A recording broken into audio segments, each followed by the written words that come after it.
Well, I guess we're having this conversation because last week you posted that was it a PhD comic that's going around?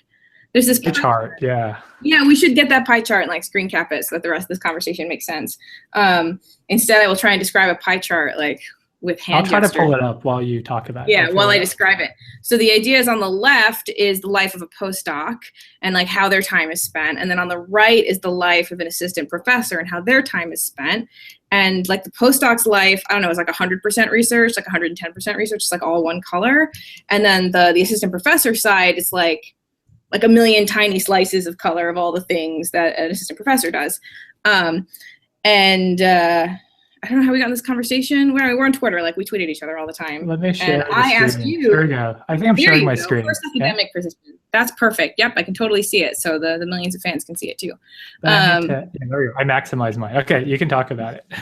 Right. So anyway, I tweeted at you, Phil Goues, because that is like how we communicate almost entirely, and asked when you were going to write the sequel to the PhD grind as the junior faculty grind, since this chart, first of all, is accurate. I never postdoced, so I don't actually know what being a postdoc is like, but I can assume, I certainly know that the right-hand side is 100% accurate. Do you agree or disagree, Phil? You're muted now, so maybe it's just me talking. Yeah, it's just a monologue. Yes, I love this pie chart. And our colleague Chinmay posted this thing on Facebook, which I love, which was, did you see this? That he said, someone asked him, what does a full professor look like? And he just posted this like rainbow, like gradient. It's just like a pie with just like rainbow colors, like infinite colors. Yeah, I did see that. I caught that. Yeah, I mean, I was a postdoc also, but very briefly. But yeah, I mean, this is this similar thing that everyone talks about, where if you are primarily, if you're a research scientist or a grad student or a postdoc, your main job is doing research and thinking about research and implementing research and writing it up. And then all of a sudden you get in a faculty role, which is, arguably in academia, it's the only kind of long-term career path role, right? It's the only one that's on a salary and with tenure and benefits and everything long-term. And the only way to have that role is if you get the, billion things on your pie chart. Like there is no role in academia long-term that has the left side, right? Well, yeah, maybe there is.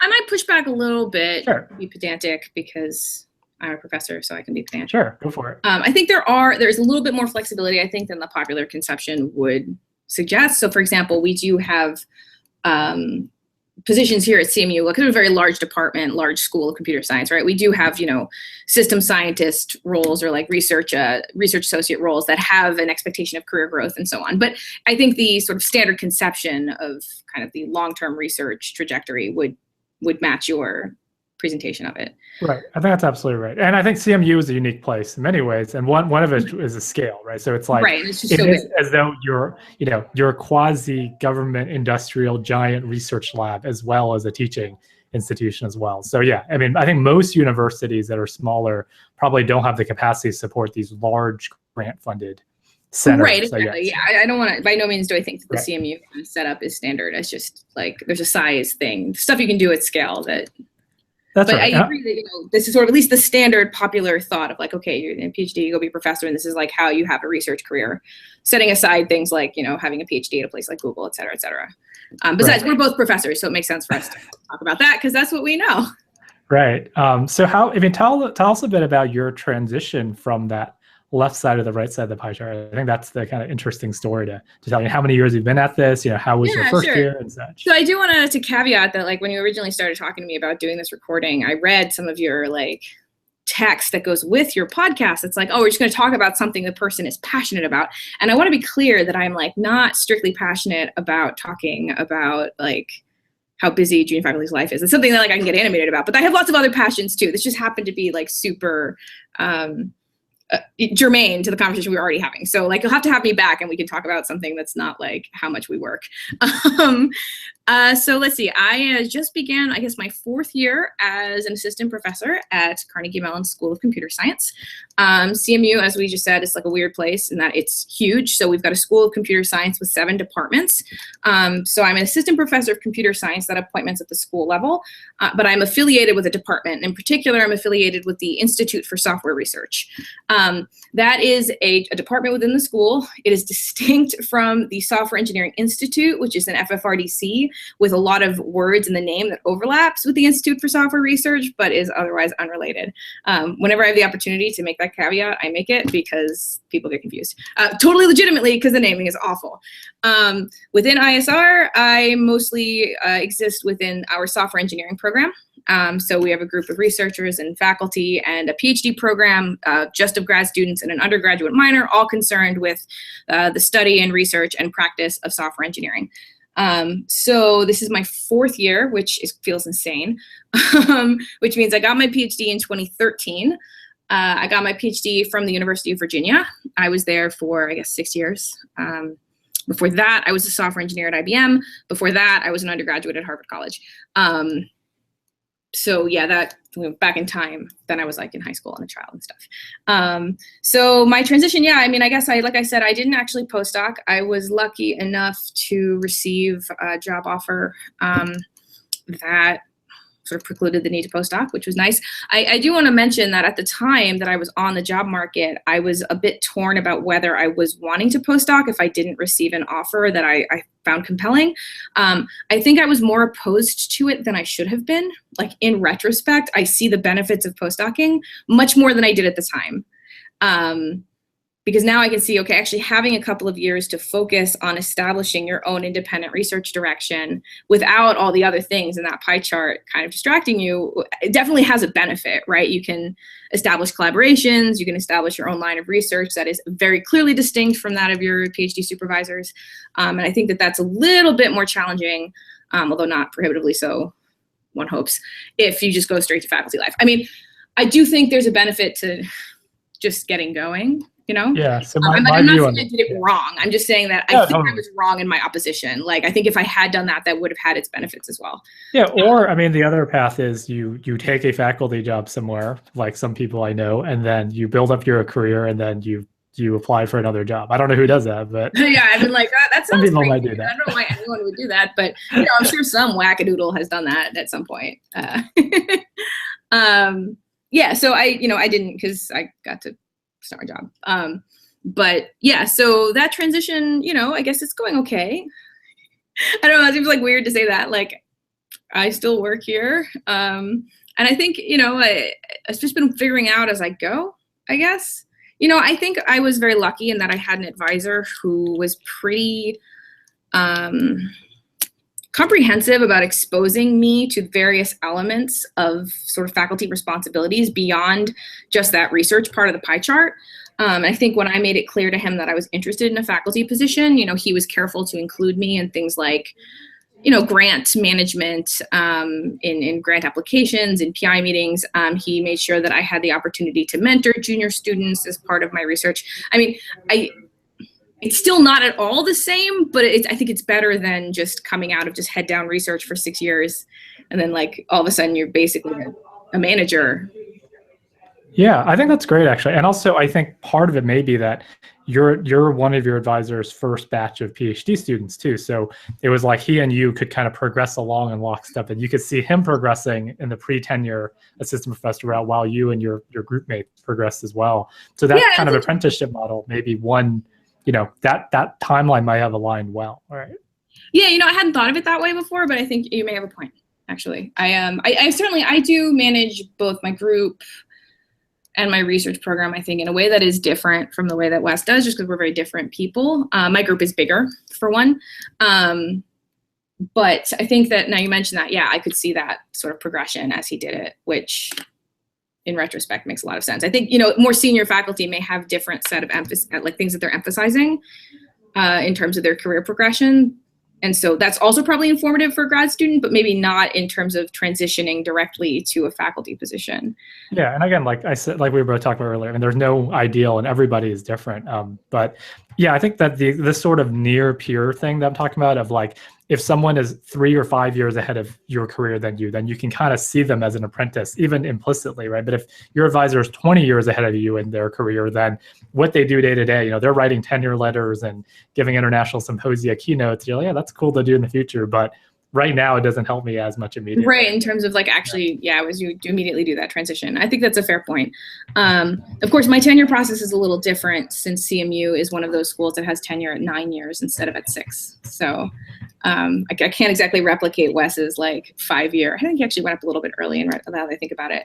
Right. You're not going to do the 9-year sprint at the same pace sprinting. Yeah, I don't think that's not a thing, right? Like, yeah. Although I do think, I think Wes had a lot of really valuable lessons. I think that my colleagues learned a number of valuable lessons too. I mean, he was very principled in the, not doing things just to get tenure. He was kind of like, I'm going to do the science that I think needs to be done, and I'm going to do me. And if that works for this process, then good. And if not, then like maybe this isn't the good career for me. Like, he's very good at keeping things in perspective. I'm probably less good, but I think having a role model that was really vocally good about it is helpful for me as like internalizing some of those lessons, especially in a place where I have a 9-year tenure clock and I can't just sprint for the finish line. I have to, because you can't live like that, right? Like, yeah, it's a decade of your life. I mean, it's a decade in your kind of prime of, your 30s and such, where you don't want to just be blinders on for a whole decade. No, right? Like, you want to have like a life. Like I have like a house and pets and like a spouse, right? Like I can't just like. I mean, maybe some people can, and I completely respect the people who choose to work that way, and I have a lot of respect for people who have that kind of focus and discipline, and that's amazing. That is not the kind of life I want to live. And it doesn't work for me. So I need to find a bit of balance in terms of managing all the slices of that pie graph. And I don't know that I do a particularly good job, right? But like, that's my goal. Okay. So I guess speaking of that, speaking of this balance thing, what do you think you had some special aha moments or insights that, you feel is generally applicable, or are you still trying to figure that? I mean, there's no right answer here. That's a really interesting question. I wonder if I'd give a different answer if you asked me like in 4 years, right? So we should have this conversation again, like right. After yeah, obviously there's imperfect information now, but in your mind now, what do you think is because obviously you're aware of this and you want to have maintain this balance, for lack of a better word, throughout, and the pace, right? You want to maintain a good pace and balance. So what, any insights you could have to that would be interesting. Yeah, I think I have a couple of kind of thoughts about this. The first is, I did have kind of an epiphany moment, like maybe a semester or two in. So CMU, I felt very supported by my senior colleagues, and they provide a lot of mentorship. But there isn't like a sort of set of numbers that one has to hit to get tenure. It's not like you have X publications, Y $1 million, boom, you get tenure, right? The focus is on the production of high impact, high quality science. And I have no reason to disbelieve this, right? This is what is told me, like, oh, it doesn't matter how many papers you get, what matters is the impact on the quality of the science. And so I think I actually found this a little bit paralyzing at first, where I was like, what if my science is not high impact, what if and every kind of question that, research a project or whatever, you start thinking about like, oh, is this high, and finally I was just like, you know what? I am getting nowhere, right? Because I can either freak out about whether the science is good enough, or I can just do the science as best as I can, and either it's going to be good enough or it's not, but like, it's not going to be good enough if I don't do it. So I'm just going to I don't want to say not worry about whether it's high impact or high quality, because clearly that's important, but like stop having kind of the meta freak out that I was sort of having for the first semester or two. I think that's been really important to me. That was like an important epiphany moment. I've been kind of realizing that like, it's hard to say, just like chill out, but I think just having structures in my life that remind me of that, just almost on a daily basis, that like, you have to chill out. I'm just kind of like a high strung person, right? Like this is how I am. This is me. Right. And so I need to have multiple kind of checks in my life to make sure that I, engage in self-care, that I like have a life, because otherwise I won't be happy. Right. So you can have this at multiple levels. So on a daily level, I have my dog, right?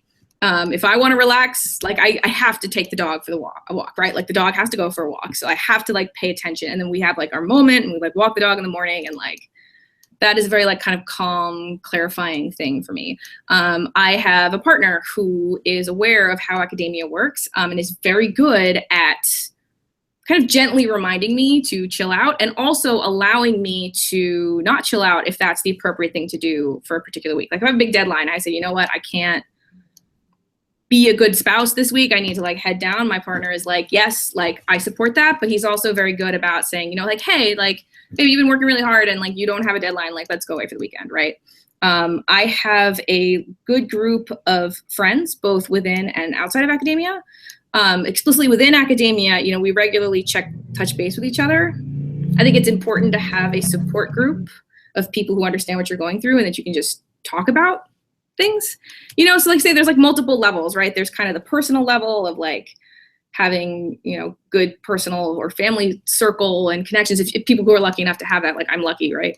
To kind of keep you grounded, as well as professional support or friends within the profession that you can talk to. I'm babbling a little bit, but what I'm trying to say is like, I need kind of multiple checks and balances on the crazy, right?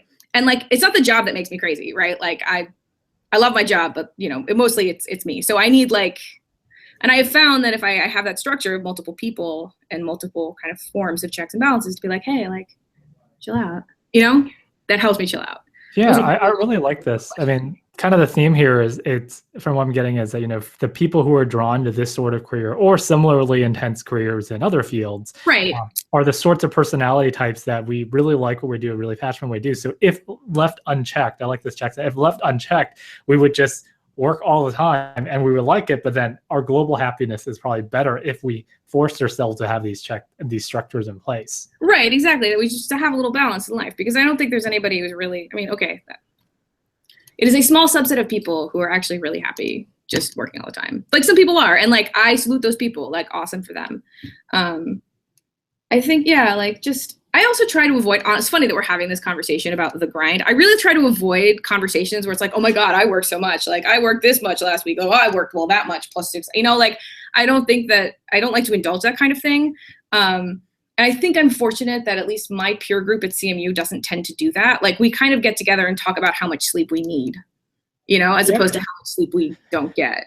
Yeah, this is great. Yeah, I mean, this is why I think this conversation has been good in that it didn't turn into that, hopefully. And I found this analogy too. You might find something similar at Harvard, but when I was at MIT, there was this sort of, you know, masochistic kind of attitude of, oh, we stayed up all night doing problem sets and stuff. And I remember really actively myself and some other people trying to resist that, because like this sort of busyness is infectious, right? It's like kind of this, oh, I'm kind of humble bragging in a way about how much I'm working, you know, and it's kind of immature and infectious. And I just remember as an undergrad really actively kind of guarding against that.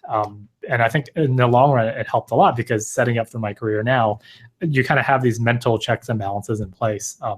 Yeah, I totally get it. And it's another thing, you know, even blogging and writing, you know, I have one of these things where I never tell people when I'm working or how much I'm working or what hours or whatever, because I don't want that to be an implicit message, right? It's like, oh, this week I worked X. I'm not saying that you should do it. It's just I had a deadline, so I had to do it. Yeah, so I did. No, I had kind of a serious like moment in a group meeting last week. One of my students likes to work late at night. And so he sent me an email at like 5 a.m. With some results. And so we're going around group meeting and he said, oh yeah, I like stayed up till like 6 solving this problem. And we have some new students in my group this year. I got a couple of great new students. And I was like, hold the phone, we got to stop, because I want to make it very clear that I am not making him stay up till 6, right? Like I don't, if you want to stay up till 6, like you do you, but I don't want to have a group where it's expected, you know? Because and mostly as a personal ethics thing, I have pulled one all-nighter in my entire life. I pulled it for the final project in Michael Mitzenmacher's data structures and algorithms class in, I believe, my junior year of college. Because I had to, like, I realized, I think at 2 a.m. that I'd made some fundamental programming mistake that required me to like nuke it all and start over. And so I just like started over and I just banged it out, and that required me to stay up all night. That is the only all-nighter I have ever pulled in my life. Because I need sleep. Yeah, because I'm useless after a certain time. And so I'm like, well, I don't really feel comfortable requiring my students to do something that I physiologically cannot do, right? Like, I'm not gonna be like, oh, you have to pull an all-nighter, but like, I can't, you know, like that feels weird to me. Yeah, and I think this gets at the related issue of I think maybe we can talk about this a bit too. Is that even though we are fairly junior as professors, the words that we say and the way that we say things have this implicit ripple effect on students, right? Both in teaching, right? Both in classes and in research. So one canonical example of this from kind of CS teaching is if you have an instructor, you're like an impressionable first or second year, your instructor is like saying, oh wow, like web programming sucks, like we shouldn't use PHP or JavaScript, these are terrible languages, you should just learn C++ all the time and stuff. And that gives an implicit kind of discouragement to say students who came up doing web programming, right? Or insert any other language fight or something. And even if it's just, some instructor ranting off the cuff, it's not a class policy. They kind of see their role models. They're like, oh, maybe this is not so good. So the same thing with like professors saying, oh, wow, I work so hard or whatever. It's not even that you're saying they have to, but you're setting this culture of implicit expectation of like, oh yeah. I struggle with this a little bit, like how would you talk about work with grad students, and with undergrads, because on the one hand, we do have to work, it's a knowledge-based job where the work never stops, and we're all kind of high intensity people. Like I like to work, right? Like if I didn't like to work, I would do a job that required less work, right? Like but so I don't want to be dishonest, but I also don't want to paint this job as like a constant stress thing. I mean, I don't know if, we are lucky in our branch of academia that many departments are growing and there's crazy hiring, which is amazing. Like this is like the first academic discipline since the dawn of academia where this is true. But we joke a little bit about the industry problem, about convincing our PhD students that, hey, consider academia. And I can totally see, I mean, for some people, it is just as much fun or better or a better suit for their personality or their skills to take the skills they have from their PhD and go work for a big company and do whatever, right? Like I totally respect that. But what I don't want is for students to look at me and think, oh my God, she's super stress ball. She works all the time. I don't want to live like that. I'm going to go work in industry instead because academia, that doesn't seem like any fun, right? I'll be like, no, like I would be like this no matter what job I did, right? Like this is who I am, right? Like it's not the job that makes me intense, right? So I try and be careful with my students because I do think that they need to work. It's a PhD, right? Like you wrote a whole book about this, like it's a grind, right? But at the same time, it's not like a miserable grind, like, right. And neither is the junior faculty job. I mean, I do feel clueless like every day of my life. I don't know about you, but. Yeah. No, I totally see that. And yeah, there's this thing where I think the motto that I have, somehow I need to build up a more succinct, fortune cookie model. But this idea of working hard does not have to equal like working all the time, right? Like I definitely consider myself as working hard, but it doesn't mean that you're pulling all-nighters, because a lot of times this pulling all-nighter thing may just be a result of either overstretching or poor planning, right? It's like if you all write the paper the week before the deadline, you're all pulling all-nighter because planning-wise you didn't plan on enough, or you overstretch and you're trying to do too many papers. Yeah. Deadline. No, I agree. And so I'm trying to like set like reasonable expectations with my students. I do think that there's sometimes this like as junior faculty, as we're trying to figure it out, we have to be careful a little bit, like what we verbalize to our students. Because I mean, honestly, in the first couple years of the job, like maybe you rolled in and knew exactly what you were doing. Yes. True. But yes, you did. So you don't relate to this at all. But like, you don't want to, some of us were kind of figuring it out as we went, right? And I personally try and be careful a little bit. Now, of course, I'm saying this like on the internet, so secret's out. But just, try and be careful to project, calmness a little bit. Yeah. Can I make a Star Trek Next Generation illusion?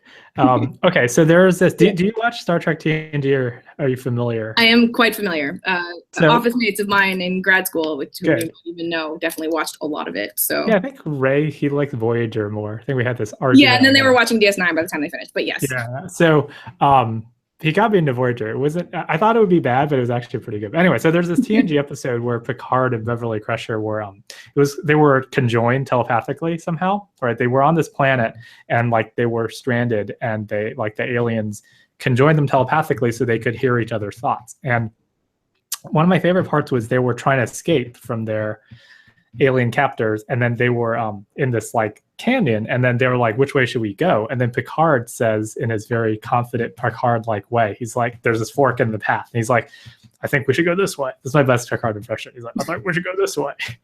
Excellent Picard impression. It's like Sean Connery. Anyways, he's like, I think we should go this way. And then Beverly was like, wait, you have no idea what you're doing. You just said that, because she could hear his thoughts. And then he was like, yeah, I mean, as a captain, you have to, project that calmness and that leadership for your crew, even if sometimes you don't have perfect information. I thought that was like the cleverest bit on that. And that, yeah, it's true. I mean, you don't want to totally BS someone and put them down a direction where you have no confidence. But a lot of times, A versus B decisions need to be made, and you have, this is like being a manager, right? Right. You have imperfect information, but you want to somehow lead the way. And and that's a conflict between that and total radical openness with your students or people who work with you, right? Yeah, and I think it's a hard balance. It's a weird tension, because it is an apprenticeship, right? My students are learning from it and working with me at the same time. And so being the captain / the boss is not quite the correct role, but nor am I a peer, right, in the exact way. So it's like it's a weird job.